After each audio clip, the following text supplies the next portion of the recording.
Bat Cave, North Carolina. Residents of a tiny North Carolina town that was almost totally destroyed by Hurricane Helene, fending for themselves after FEMA told them that a road closed sign is an insurmountable obstacle for the agency to navigate. FEMA called me and told me they wanted to inspect my house, then called me back to say they couldn't drive around the road closed sign. They weren't allowed, local Chelsea Atkins, 38, told the Post. You can drive it by car for sure. It's not that bad. You just have to drive around the road closed sign. I explained that to them. They said they couldn't, she said, recounting her maddening exchange with the embattled federal agency.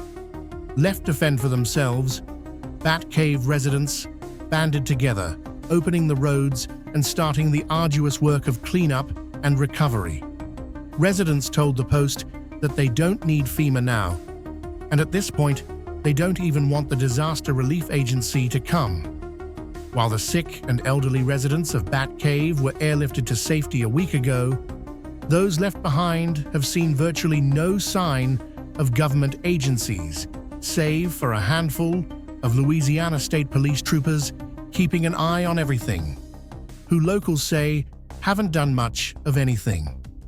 The intermittent whir of military Chinook helicopters buzzing over the town serves as a reminder that people in the devastated west of the state are getting help, just not in Bat Cave. Here, apple orchard workers armed with chainsaws worked with a local grading contractor to clear the roadways well before the Department of Transportation arrived to help, although they were grateful for the assist when it finally arrived. The few remaining locals have scavenged building supplies to shore up homes teetering on the edge of the broad river, which is now 10 times wider than it was before Helene carved its path of destruction. Atkins, a health researcher originally from Buffalo, New York, said she thought she was going to die when the storm hit Bat Cave. She and her husband, Andy Wells, 40, sought shelter Friday morning in the foyer of a small white brick post office across Highway 64 with neighbors Kendall and her fiancé, Curtis McCart, 58. It was wild, Atkins said. When floodwaters started to deluge their makeshift refuge, the displaced locals next made their way to empty houses on higher ground, trudging up the side of a mountain in a desperate attempt to reach safety. The first home they tried had a gas leak, and the ground beneath the porch of a second slipped out from under them. At first we thought we'd be fine, waiting out the storm in the post office for a couple of hours and then walk back home. With every minute that went by, the situation got more and more dire, she said. The post office flooded, and that's when we realized the STT was really hitting the fan. Atkins says she's not usually frightened by weather, but admits at this point she genuinely feared for her life. I'm not very ruffled by nature. I can really handle a lot. But I looked at my neighbor and asked, "Are we going to die? Like real talk, are we going to die?" The next cabin the group tried had a screened-in porch and provided them with the shelter they had sought. Atkins said FEMA called her to arrange an inspection of her house on the broad river, rendered uninhabitable by the storm, but that they never showed up because the road was closed.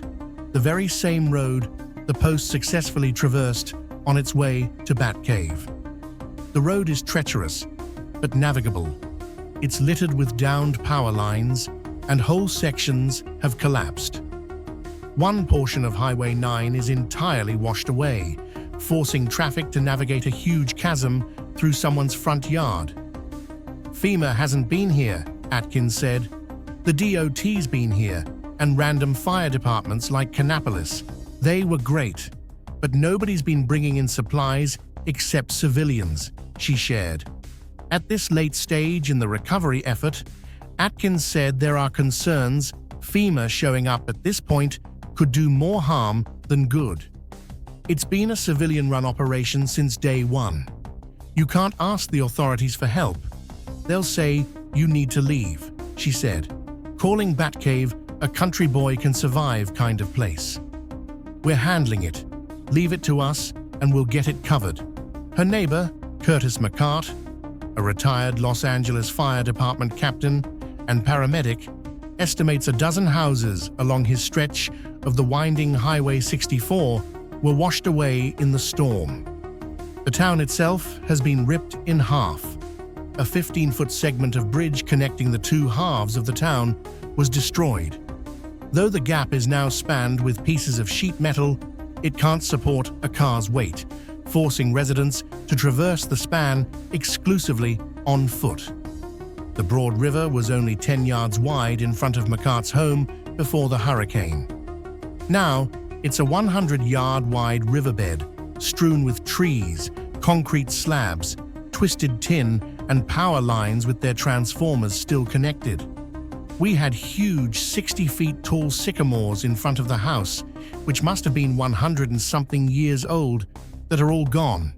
Because of their age, they must have been here in the 1916 flood, which I heard was 27 to 30 feet. This flood must have been worse. I heard this flood was 40 feet, he said. McCart hasn't seen anyone in Batcave wearing a FEMA uniform, and like Atkins, he also worries about what will happen if they show up as he works to buttress the third floor of his home to stop the attic roof from toppling. At this point, I don't care if FEMA comes by. I don't want somebody to pull me out of here saying I'm working in an unsafe spot, he said. I'm wondering if Big Brother is going to allow us to rebuild. The unincorporated community, with a population of just 180 residents, is about 30 miles southeast of Asheville. At least 232 people in the southeast lost their lives in Hurricane Helene so far, with hundreds still reported missing. The Category 4 storm was the deadliest mainland U.S. hurricane since Katrina rocked the Gulf Coast in 2005.